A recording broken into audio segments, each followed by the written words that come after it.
Good evening. Welcome to Friday's North West Tonight with me, Annabelle Tiffin. Our top story. Resident doctors across the region joined the picket line on the first of 5 days of strikes over pay.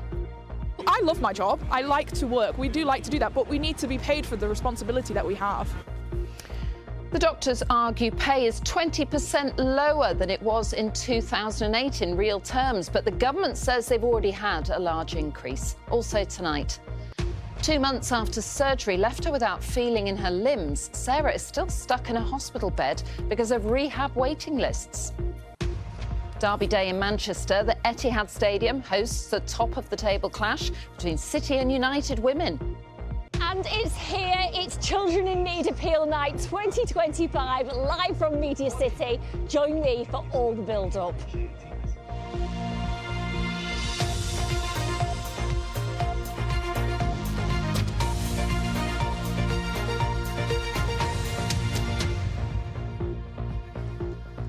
There have been picket lines today outside our region's hospitals as resident doctors, formerly known as junior doctors, began a 5-day strike. It comes after pay talks between the government and the British Medical Association broke down last week. The BMA says some doctors are still behind what other public sector workers have earned since 2008. But the NHS says the walkouts will mean some patients will have appointments cancelled. Phil Cunliffe reports. When do we want it? Now! What do we want? More jobs! When do we want it? Now! Even above the driving wind and rain, the message from doctors outside the Manchester Royal Infirmary today was loud and clear. More jobs, yes, but also better paid jobs. This was the 13th such walkout by members of the British Medical Association since March 2023. We're still, real terms, nearly 20% paid less than we were in 2008. That pay needs to be restored. We also need to retain our doctors. Wes has already offered a 2.5% offer next year, so that's a pay cut.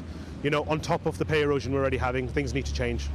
The BMA's calling for a 26% uplift to restore its earnings. People are working up to 72 hours a week, weekends, long days, night shifts as well. So if you are working more hours than the average person, you are working a lot more. You're missing out on family events, huge occasions, because you have to be at work. I love my job. I like to work. We do like to do that, but we need to be paid for the responsibility that we have. These resident doctors are the backbone of the NHS. They work on clinics, hospital wards, and of course casualty departments like the one behind me at the MRI. They treat patients, they write prescriptions. Over the next 5 days, senior doctors will be covering their duties, but it will cause significant disruption. And I am sorry to patients that have their appointments cancelled. But for example, last year, when there was only one set of strike action, 13 million appointments were cancelled by hospitals. Of those, less than 1% were because of strike action. There were picket lines in other parts of the North West today, including outside the Royal Liverpool University Hospital. But how much sympathy does the public have for more strikes? We asked people in Salford. Just feel that they could think about others a bit more and just be a bit less selfish. But the last time I totally supported them. I think that the government must ensure that those people, they are properly paid. I don't think it's fair they have to go on strike just to get some extra money. £18 odd an hour I seen on the news this morning, yeah. It's not a great deal for the work they do. More sympathetic to the patients who are having cancellations because of it. The government says there's no more money for wages, and on a recent visit to Liverpool, the Health Secretary refused to budge on doctors' demands. Since I became the Health Secretary, they've had a 28.9% pay rise, the highest in the public sector 2 years in a row, and that's why I think the strike action is unnecessary. This latest round of industrial action is due to end at 7 a.m. on Wednesday morning. Phil Cunliffe, BBC North West Tonight, Manchester. Well, Dr Paula Cowan is a GP on the Wirral and Regional Medical Director for Primary Care in the North West. She came in earlier to talk about what patients should do during the strike period. But I began by asking her, as someone who was once a junior doctor herself, if she understood why they were taking this action. Well, it's a very long time since I was a resident doctor, and things have changed considerably over those years. And I can understand the concerns raised by resident doctors. And by their representative body. I think for me as a clinician, the most important thing during any industrial action is ensuring the safety of our patients and ensuring that they are aware that services are open and that they should come forward and not to stay at home if they do have any presenting symptoms or any conditions where they feel they need to be seen. And we've had a number of strikes. What impact has that had on the services and patients? It would be naive to say there hasn't been any impact. There has been an impact in terms of waiting lists, in terms of outpatient appointments. But again, I think the message to get across is if a patient hasn't had any correspondence from the hospital to say that their appointment is cancelled, that they should actually come forward. Presumably it puts extra pressure on you and your colleagues as well. There is no part of our service or our systems that aren't impacted by industrial action. And whilst the majority of resident doctors are employed in secondary care trusts, we do have resident doctors in general practice as well. But again, I think what's really important to get across is that whilst there is pressure there, we are open for our patients. And also looking at other services across our systems, our pharmacy colleagues offer great service to our patients through Pharmacy First, blood pressure checks, contraception, etc. And so I think it's important that all of our patients are aware of all of the services that are out there. And it's coming just as winter pressures are really starting to kick in. The flu season is kicking in. How do you feel that they've picked this particular time to take industrial action? The flu season has kicked in sooner this year than it has done in previous years. So we've seen a spike over the past couple of weeks of patients being seen in hospital, and flu numbers from our healthcare services. Flu numbers have increased, and we've seen those numbers. But have they chosen this in particular? It's hard to know because it's difficult to predict, given that last year's flu spike was further into December. It's difficult to predict whether this was chosen because of that. But it does have an impact because we are now in winter. We are seeing those rising numbers of flu, and the advice to our patients is to come forward and have their flu vaccination if they are eligible. And I understand, and you've said it, that you want patients to come forward. But when you've got these doctors on strike, some people are going to miss appointments, are going to miss some sort of treatment. Oh, absolutely. There will be some patients where their appointment, unfortunately, may have to be postponed to another time. But what we've seen through previous episodes of industrial action is that those appointments are picked up as soon after the action as possible. And we do everything that we can to minimise the impact on the safety of our patients, because that is paramount. I'm a clinician. My key aim is providing services for our patients and keeping them safe. And you'd be hoping, presumably, that this gets sorted out pretty soon between the doctors and the government? We hope that that happens, yes. But again, I'm a clinician and it's about patient safety. Thank you very much. You're welcome. That was Dr. Paula Cowan speaking to me a little bit earlier. Let's get some of the day's other news now. And Storm Claudia is giving us a battering this afternoon, with roads flooded, rail services disrupted and some trees down. Cheshire firefighters say a tree has fallen on 3 houses in Bollington in Macclesfield. Thankfully, no one was injured, but power lines have also been brought down. Another tree fell on Manchester Road, hitting 3 cars. One driver said he feels lucky to be alive. The car manufacturer Jaguar Land Rover says operations have returned to normal after a cyber attack last month. Production at JLR's Halewood site in Merseyside ground to a halt for 6 weeks. Yesterday, the shutdown was partly blamed for the UK's productivity numbers. A 10-year-old from Manchester is getting ready to jet off to New York on Monday for the premiere of the new Wicked movie, Wicked for Good. Caris was in the original film and she's also in the new film. She plays the young version of Elphaba. I think it was a great experience, and I think I've learnt a lot from it, because I met some stars and they told me things, and that's going to stay with me forever. And yeah, I think I really enjoyed it. Now, the family of a woman who went into hospital for an operation and has lost feeling in all of her limbs say they just want their wife and mum home. Sarah Stockton from Crewe in Cheshire had the spinal operation in Greater Manchester. She's been stuck in hospital for more than 2 months due to waiting lists for specialist rehabilitation. Kelly Foran has been speaking to the family. I was so, trying to be so positive, thinking I'd get myself fixed. Really trying. After the operation on Sarah's spine, she lost the feeling in her limbs and needs to be moved to a specialist unit. But there aren't any available beds. Her family have been documenting how she feels and sent us these videos. As time's gone on, it's just got harder and harder. Sarah's husband and daughters are desperate for her to have access to rehab to make her stronger physically and mentally. The rehab centre in the hospital, they're saying she can't have access to that because we're not from the Greater Manchester area, because we live in Cheshire. As us all as a family, it's knocked us all sideways. We never expected this to happen in a million years. And Sarah's self-confidence, mental health has just gone down. She doesn't know which way to turn, just lying in the bed, can't do anything for herself. The Salford Royals say the specialist neuro rehabilitation beds we have are commissioned for patients who are medically unstable and need to remain on site. The hospital she's on the waiting list for, Oswestry, say demand for spinal injury beds locally and nationally exceeds supply, but they stay in close contact with patients who are waiting. You can't begin to describe what it feels like when you're there, but worse when you leave her.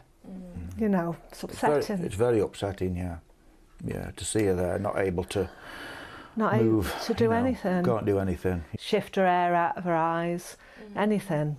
It's awful. It's supposedly a national health service, not a regional health service, so I don't understand why she can't have the treatment there. The NHS is under pressure, and this is the impact it has on families. For Sarah and her family, the wait, the not knowing, is 10 weeks and counting. And I'm, sobbing and telling the nursing staff or whoever's with me that I'm never going to get any better. They just pat me on the shoulder and say, "Oh, we're so sorry," and that makes me feel even worse. Kelly Foran, BBC North West Tonight in Crewe. Right, let's tell you about a few of the other stories people are reading about online this evening. The owner of an ice cream van that provides discounted food to people in Liverpool says she's heartbroken after the vehicle was left unusable by vandals. It's described as a lifeline for many families. 3 GP surgeries serving 15,000 people in Blackpool have been put in special measures by the health regulator after they were judged to be providing inadequate care. And the way in which support is provided to people who suffer life-threatening injuries in Greater Manchester is being reviewed to determine the most effective long-term approach. You can find out more about all those stories and others on bbc.co.uk/local news or on the BBC News app.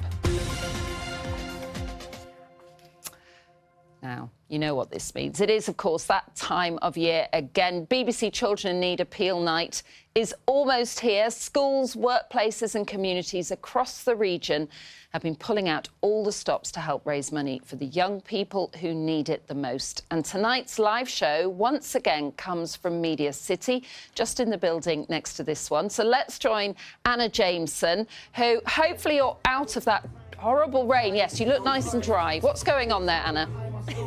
I don't know how I managed to do it, Annabelle, but if there's a party horse, I find it. I have found the warm-up party for Appeal Night, Children in Need 2025. As you say, once again, coming from Media City, which is amazing. Behind me is a DJ called DJ AG. Okay, so you may not have heard of him.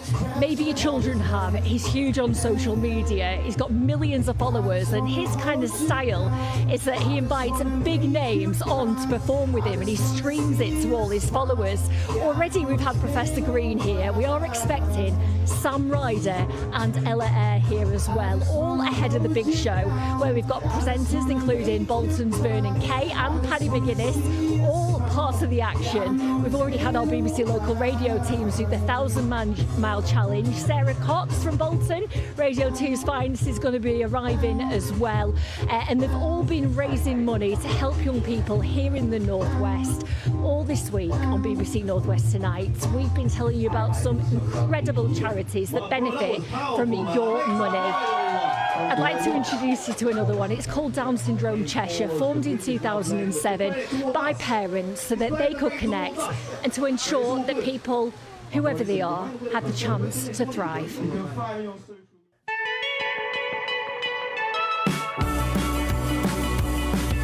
My name is Josh.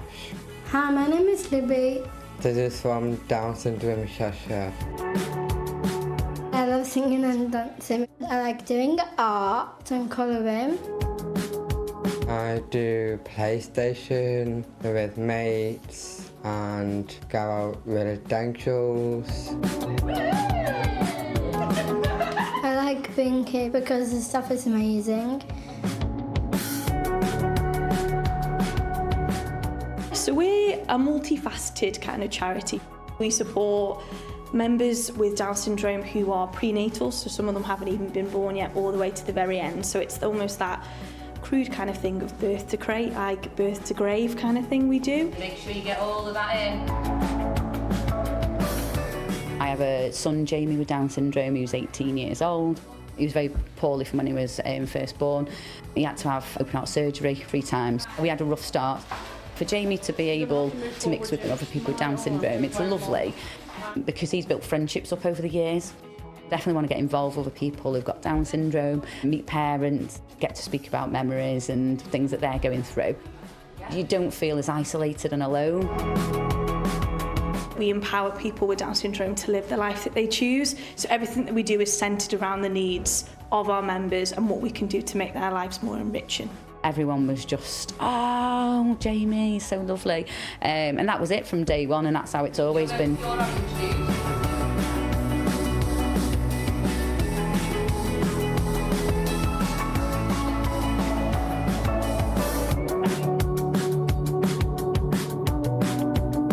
The money that Children in Need will give us will provide an absolute lifeline to a lot of our families. Currently we support over 380 families in Cheshire with Down syndrome, so that means that we're able to continue the essential work that they need, which will be absolute lifeline and just a brilliant thing for us to have.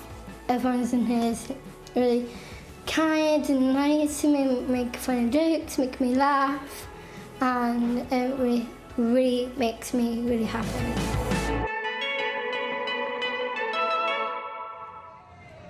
Fabulous charity there, Down Syndrome Cheshire. We've just moved out here to chat to the team from the Red Arrows. We were hoping for a fly past across Media Cities today. Jack Cherry, you're an aerospace engineer who actually works on the plane that flew over Sarah Cox, that she did her challenge today. Yeah, we're up early at 4 o'clock this morning, servicing the jets, getting them all ready today, yeah. Do you know what? Incredible effort considering. And I know that despite the fly past not going ahead, you are going to be given a Guard of Honour as well, Chris. That's right. We're hoping to welcome her back here at Media City later this evening with a Guard of Honour. Listen, guys, thank you so much. I know you're a great supporter of Children in Need, so we really appreciate it. I'd like to chat now to Clinton Ajose. He's from Manchester Youth Zone. Indeed. Again, another charity where your money goes. Clinton, you work with young people, don't you? What do you do? I'm a music youth worker, helping young individuals at Manchester Youth Zone. In Harper Hay. Where would you be without the Children in Need money? Honestly, it's the difference between these kids having access to opportunity and them going without. It's really that crucial, really and truly. Your money helps fund and provide them with opportunities and avenues that otherwise they just wouldn't have, really. And we know, don't we, just how difficult it can be for young people at the moment. You know, without Children in Need, you say that you would really struggle. What difference does Manchester Youth Zone make to North Manchester? It's everything. It's a safe space for them where they can come and be nurtured, and be provided with opportunities, great, strong, nurturing, healthy relationships for them to grow, realize their talents, and the money goes a long way to do. All right, I'm going to have to leave it there, Clinton. Thank you for all your fantastic work. BBC Children in Need right after North West Tonight this evening. Annabelle. Anna, thank you so much. Thank you to everyone as well that's down there doing great stuff this evening. Right, let's move on to sport. There's no Premier League and a limited EFL programme, but we have got a lot of action in women's football. A bit of a derby, actually, Manchester derby. A lot of a derby, you might say, Annabelle. Yeah, it's first versus third as Manchester City host Manchester United at the Etihad Stadium. And this is a really interesting one, given how well both of these sides are going. City have won 7 out of their opening 8 games, while United bounced back from their first Super League defeat of the season with a stunning Champions League win in midweek. Sunday's win at Everton took Manchester City to the top of the table. Towards Shaw, 2-1. And now they've got there, the head coach wants to consolidate their position in tomorrow's derby. I'm really looking forward to it, to play in that stadium in front of our home fans, and also with the position we are. Every game has its special moment, and of course this one will be will be huge. It's still early in the season, but 21 points from a possible 24 marks an impressive start. Viviana Miedema. We are a very, very good football team, but on the other hand, we are also working every day to become a little bit better. They are never satisfied. They are always trying to, when we have evaluation after the games, that no matter how good we have performed, they're always finding things that they would like to become better in. Last weekend, Manchester United suffered their first WSL defeat of the season, but Ella Toon and co were soon back on track. Have you got a beep? We have. Would you like to have a go? Yeah. Right, so if you press on this one, that pedal, it's actually street whistle. Having driven a tram on the B network this week, the England midfielder was a second-half substitute in Wednesday's brilliant victory over Paris Saint-Germain at Old Trafford, as United continued their winning streak in the Champions League. The turnaround's probably unkind, being the earlier game and on the Saturday. But what I'd say is, when you go into these big games midweek in the Champions League, you kind of become hardened quickly to the game. I think we're the team that's played the most competitive kind of minutes, so we're the most ready. United have already sold out their allocation of more than 3,000 tickets for the Etihad. The last Manchester derby there saw nearly 22,500 fans witness a 4-2 win for United. The reality is it'll be two really informed teams going head to head, and hopefully for us it's the positive, but I'm sure it'll be a great game for everybody to watch. It gets underway at 1:30 tomorrow afternoon. Yeah, that match is live on BBC One. Coverage starts at 1 o'clock tomorrow. Our 2 other WSL sides are also playing on Sunday. Everton are at West Ham, while Liverpool here, who finally got their first point of the season last time out, host the champions Chelsea.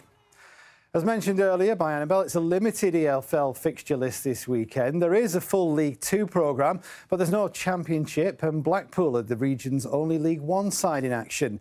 After an excellent upturn in form since Ian Evatt took over as manager, they'll move out of the relegation zone, possibly with a win at Burton Albion. Our away fans, they always travel in huge numbers, and again, it's a two-way street. We need their backing. The players need their support, but they need to be entertained and they need to believe in our team. So that's what we're going to try and do. We're going to try and take the game to Burton, as we always do with every opponent. We don't go anywhere to draw, we try and win, and that'll be the same on Saturday. There's some big games in League Two also, including Salford City at fellow promotion hopefuls MK Dons. A win for Salford would move them into the automatic promotion places. There's no game for table toppers Stockport County, but their manager Dave Challoner has today been named October's League One Manager of the Month. Bolton aren't playing either, but their on-loan winger Mario Cozier-Dubry has been named the League One Player of the Month after some outstanding displays.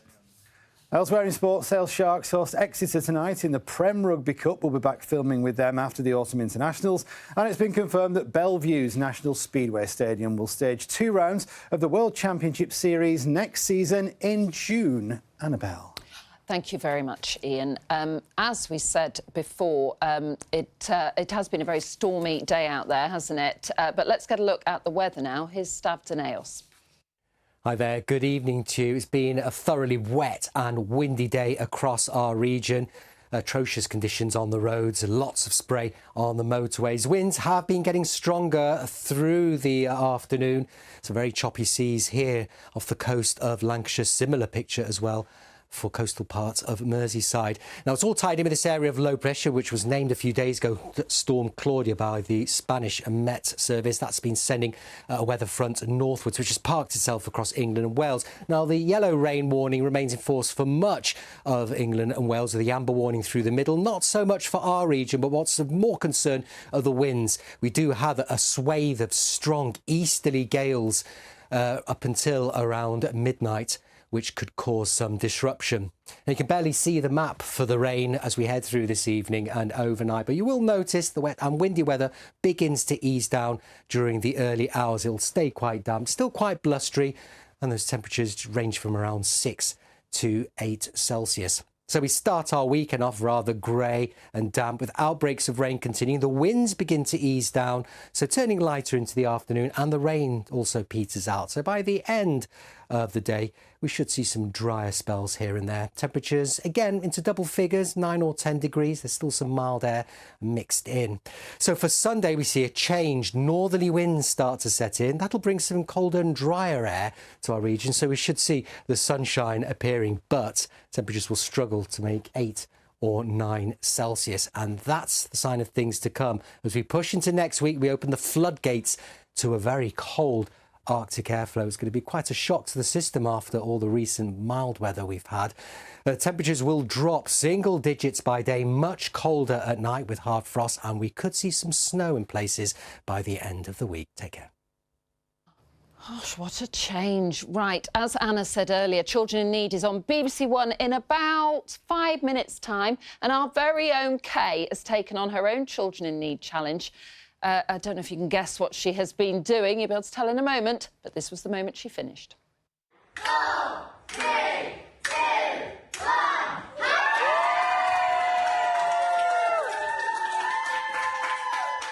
Oh, well done, Kay. Yes, she's been doing this Reformer Pilates for 25 hours. She's raised thousands for Children in Need. In fact, the latest total we've heard is 13,000. Brilliant stuff, Kay. Oh, I think she might be a bit sore, though, don't you?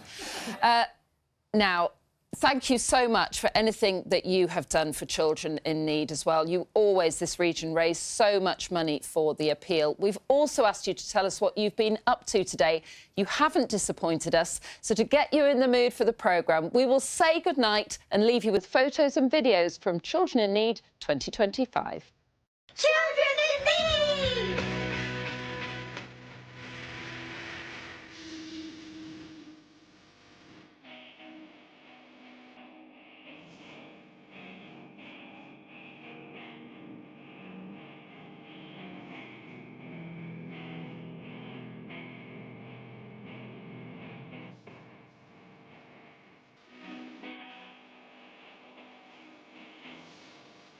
Oh my god.